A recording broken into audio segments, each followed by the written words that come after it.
In the summer of 1987, the forests of northern Michigan held a secret that travelers and locals whispered about in hushed tones: the legendary Silver Springs Resort.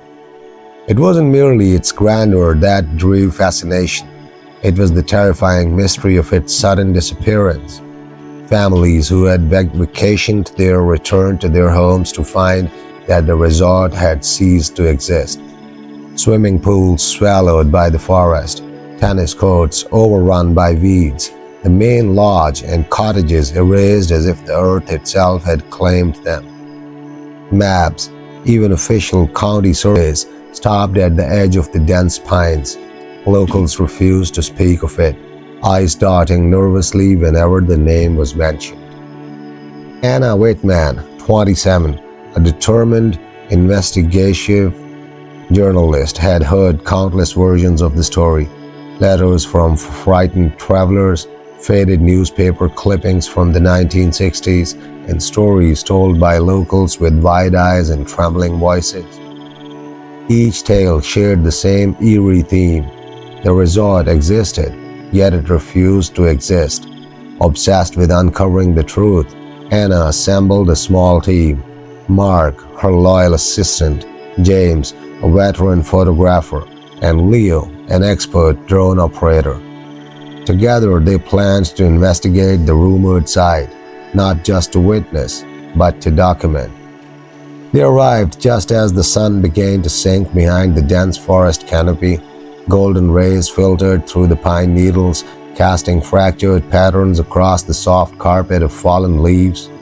The air smelled of damp wood, moss, and the faint tang of something metallic. Each step felt heavier than the last, as if the forest itself resisted their intrusion. The GPS coordinates on Anna's device were correct, yet when they reached the location, the clearing was empty. No lodge, no cottages, no pools, only trees and mist. But then, as twilight deepened, Anna noticed a shimmer in the mist. At first, it was subtle, a reflection that seemed out of place, like moonlight bouncing off a surface that shouldn't exist. Slowly, shapes began to form, outlines of buildings, roofs, windows, all flickering in and out of reality like a half-remembered dream.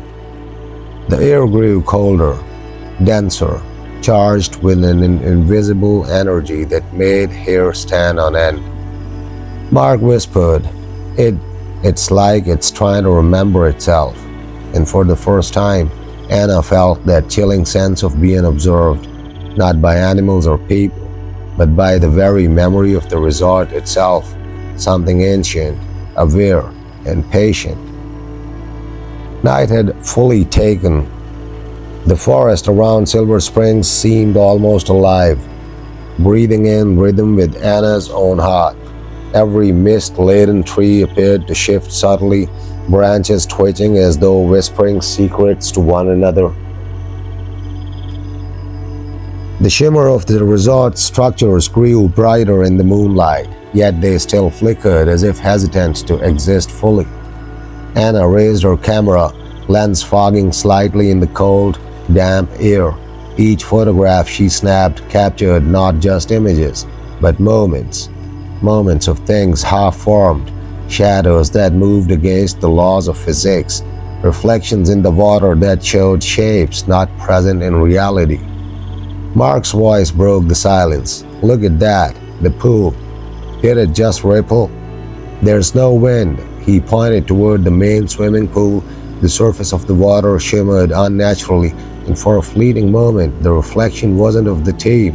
It was of dozens of figures, dressed in 80s swimwear, frozen mid-motion, laughing and playing, only to vanish when the next frame of fog swallowed them. Inside the lodge, each room they explored was a paradox of decay and preservation. Dust covered every surface, yet the furniture looked freshly polished. The curtains tattered, yet the embroidery shimmered. Photographs lined the walls, couples, families, children, all frozen in joyful moments, eyes following Anna's team as they moved. She felt it in her chest. a deep unease, as if the resort remembered them before they even remembered it. Then came the whispers, at first soft as leaves brushing together, almost comforting, but gradually they grew louder, overlapping voices in languages both familiar and forgotten. Stay, forever, join us, don't leave, see, follow. Anna's pulse quickened. Every step deeper into the resort felt like crossing an invisible boundary. Shadows stretched and twisted in ways that defied physics, sometimes extending into her path, sometimes disappearing when she blinked. The chandelier lights flickered despite the absence of electricity. In one room, a piano played itself, keys moving under invisible hands, a haunting melody of forgotten songs. The resort was alive. It reconstructed itself with every heartbeat, every thought of Anna and her team, feeding on their curiosity, amplifying their fear. The photographs they took, the notes they scribbled, even their shadows, all became part of its memory.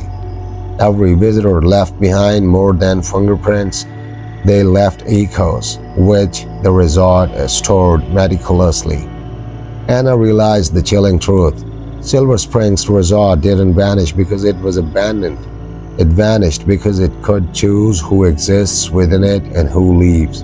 And now the resort was awakening, aware of their presence, preparing them for something, though Anna couldn't yet guess what. The deeper Anna went, the more the resort seemed to fold in on itself. Always stretched impossibly long, doors led to rooms that shouldn't exist, and mirrors reflected spaces that weren't there moments ago. The mist thickened, curling around her ankles, weaving through the air like living threads. Every sound was amplified: the crunch of leaves, the faint hum of electricity, the whisper of wind, yet all seemed alive with intent, as if the resort itself were breathing. Mark's voice cracked through the oppressive silence. "Anna, something's wrong. The floor, it's moving beneath us." He pointed, and indeed, the wooden boards twisted slightly, rising and falling as if breathing. James snapped photographs, each flash illuminating ghostly figures for a split second. Children laughing, couples dancing, staff walking as though nothing were amiss, all frozen in time yet impossibly alive. Anna's hands trembled as she realized the truth. They were trapped, not physically, but in the memory of the resort itself. The Silver Springs Resort didn't just exist, it lived through the consciousness of its visitors. And every step they had taken, every photograph, every whispered thought had been stored in its essence, feeding the resort's power. Suddenly, the lodge's main hall opened before her eyes. A massive chandelier swung violently, though no wind existed. In the center of the room, a pedestal rose from the floor, holding a tattered guest book, names of every person who had visited, some crossed out, some blurred, some fading mid-page. The last entry, dated July 1987, was her name, Anna Whitman, present. Leo's voice echoed through the hall, trembling. "It knows we're aware now. It's choosing." A shadow coalesced near the book, thick and dark, moving with purpose. Anna felt a pull, not physical, but mental, as if the resort's consciousness reached inside her mind. Memories of past visitors flashed before her eyes, moments of joy, fear, regret, all feeding the entity, all chained within the resort's infinite memory. Then, as the clock in the hall struck midnight, a sudden collapse of light and sound occurred. The mist thickened to solid form, forming a swirling vortex. Anna felt herself lifted, pulled upward through the fog, past the hall, past the pool, past the twisted woods, and then silence. When she woke, sunlight streamed through the ordinary pines of modern-day Michigan. The clearing was empty, no lodge, no mist, no whispering memories, only the faint echo of her own heartbeat. The cameras, when later checked, contained footage of the resort alive but never truly there. Shimmering, half-existent, a memory caught between worlds. Anna never returned.